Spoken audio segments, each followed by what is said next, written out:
One team stores time as Unix epoch seconds. Another stores an ISO string. A third splits seconds and nanos into separate fields. And then those teams need to exchange data. In production, the field is called created at in all three systems, but the meaning is not portable anymore. Yeah, we've all inherited that field. Every choice reads fine in isolation, and then a boundary matters, and suddenly created at means 3 different moments depending on who wrote it. Right, and that disagreement becomes an incident. Protobuf's well-known types exist to stop it. Regular proto messages every runtime already understands, so common shapes stop being local policy. Imagine a billing service sending epoch seconds into an analytics pipeline that expects ISO strings. The dashboard sorts events wrong, and honestly, the postmortem starts as a formatting argument. So the fix ships with the Protobuf toolchain itself. Well-known types are ordinary Protobuf messages that live under the google.protobuf package, and the compiler already knows where to find them. Yep. They're, plain message definitions written in proto files, same as anything you'd write yourself. For example, a Python worker and a Java API can pass a timestamp without agreeing on a private JSON date format first. And that is what a standard library buys you, a type that gets to be deliberately unremarkable, so no organization has to design its own timestamp. Now, the first type teams pull out of that library is timestamp. Use it when a field means one absolute instant, full stop. Not a local calendar appointment, and not 3 p.m. in whatever zone the user is sitting in. A real moment. Internally, a timestamp has 2 fields. Seconds is an int64 count of seconds since January 1st, 1970 UTC. Nanos, an int32, holds the fractional part at nanosecond resolution. Huh. Just 2 integers. And the contract is kind of strict on purpose. The receiver never has to guess whether you meant milliseconds, local time, or a formatted string. It really is. The schema promises one point in time, and your runtime maps that into the language's native time type.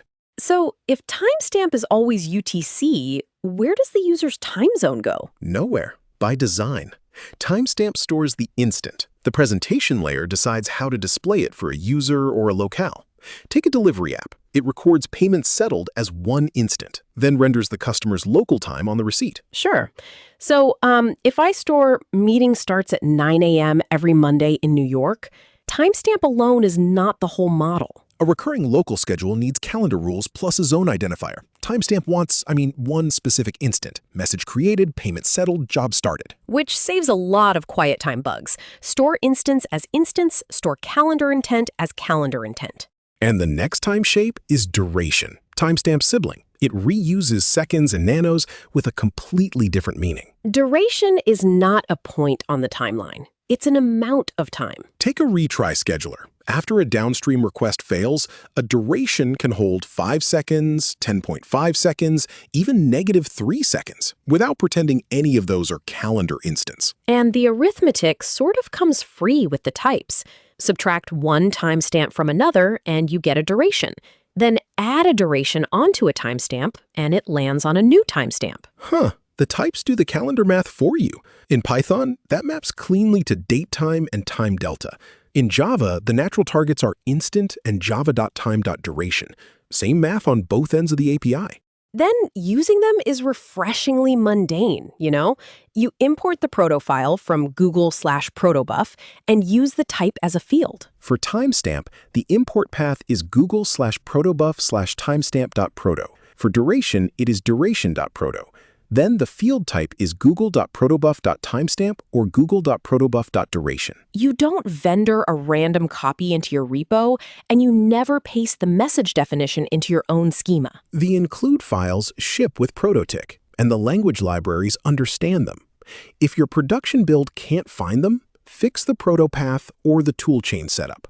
Do not fork the standard type. Yeah, a forked copy drifts quietly, and the shared type you counted on becomes, honestly, one more local convention to argue about. So that covers the fixed time shapes. But the next boundary is trickier. What happens when you cannot know until runtime which message will arrive? Then you reach for any. It wraps an arbitrary serialized protobuf message plus a type URL that names what is inside, usually type.googleapps.com/the fully qualified message name. And the receiver then checks that type URL, picks the matching message class, and unpacks the bytes into it, For example, an extension registry can publish a billing charged message after a plugin rollout, while older consumers keep routing unknown events instead of crashing. Still a contract, though. Producers and consumers agree upfront on which message types are allowed and on how to react when an unknown one shows up. And I can already hear a reviewer on this one. Oneof handles a field with several possible shapes. Why not always use that? Fair question. A oneof lists every possible field inside the schema file. The compiler sees the whole set, and the generated API gives you a clear case check. Sure. And when the variants are known at design time, that's exactly what you want. Any is for a set that grows outside the file. Imagine a plugin that adds a new message type later, or an event bus routing event types owned by different teams. Hold on, though. That flexibility costs readability. If I open a schema and see any, I cannot tell from the field alone what might arrive. That trade-off is the clean line. Oneof declares the set in the schema, while any moves part of the contract out of the field declaration. Then there is the one my instinct says to handle with gloves. Struct. Struct represents arbitrary JSON-shaped data. It lets you smuggle an entire JSON document into a typed system, no questions asked. Right. Under the hood, it's a map from string keys to value objects. And a value holds null, a number, a string, a boolean, another struct, or a list of values. Bags inside the bag. And customs, meaning your schema review, waves the whole suitcase through every time. Stack those layers, struct, value, and list value, and you can carry a full JSON document without storing raw JSON text. And a staff engineer will push back right here. Schemas are overhead, just put struct everywhere and move on. That's a worse trade than it looks, though. The schema gets weaker, the generated API gets less precise, and the binary encoding is less compact than a real typed message. So reach for it only when the data is genuinely unstructured. Consider a feature flag service holding arbitrary vendor settings, where no two integrations share a stable shape. Struct is an escape hatch, not the normal design path. Now, let's say an older profile API needs an age field where 0 and missing mean two different things. Those are the wrapper types. Each scalar wrapper is really just a tiny message like string value or int32 value. Each one holds a single field named value, carrying the scalar it wraps. So if the wrapper is absent, the user never gave an age. If it's present, holding 0, the age is explicitly 0. So presence itself is doing the work? No wrapper means no answer, and a wrapper around 0 means a real 0? Right. That gave older Proto 3 schemas a nullable scalar shape, the same presence problem as the 0 value trap. And it is exactly where optional comes back into the picture. But today, wrappers are mostly compatibility history for ordinary scalar fields. Because Proto 3 optional came back. If you are designing a new scalar field that needs presence, optional int32 is usually clearer than the old wrapper shape. They still show up in real APIs, though, especially older Google-style surfaces and schemas that needed nullable scalars before optional returned. You should understand them because you will read them, and you should kind of resist copying them into new fields. So, in review, the question is just, is this presence need new or inherited? That gives reviewers a clean migration line. Now, wait till you hear what these types look like once they hit JSON. It is half the reason they feel built in. Proto JSON gives them special treatment, each type with its own mapping. In JSON, timestamp comes out as an RFC 3339 string, a UTC stamp ending in Z, rather than an object holding seconds and nanos fields. Oh, wow. So a JSON client just sees a normal date string with no idea Protobuf was ever involved? Exactly.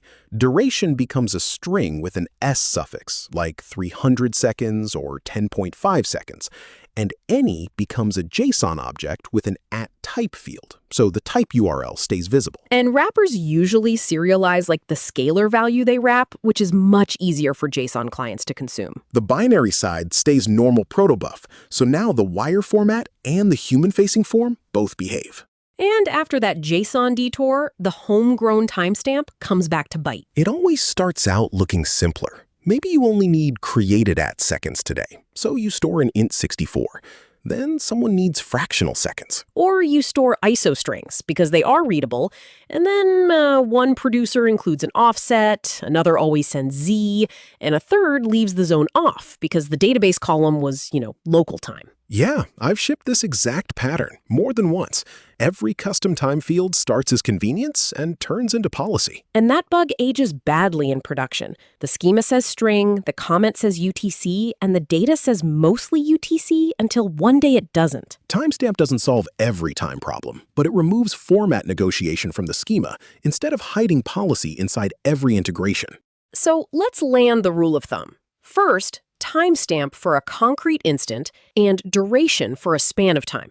Then, any, reserved for when the incoming type really must be discovered at runtime. Struct when you are intentionally carrying JSON-shaped data and you accept the weaker guarantees. Wrappers when an existing schema already uses them, or when compatibility demands that shape. For new nullable scalars, prefer optional. And above all, do not define your own common type, unless the standard one genuinely does not fit. In the end, this is an architecture call. A schema is not just a place to store bytes. It is a place to remove arguments between systems. So after that whole tour, the payoff? Well-known types give Protobuf a shared vocabulary for the unglamorous shapes every system needs. Time, duration, dynamic messages, JSON-shaped blobs, and a little nullable scalar history. Next, we look at packages, imports, and how proto files stay organized once one schema becomes a project with many teams. Thanks for listening to Learning Podcasts.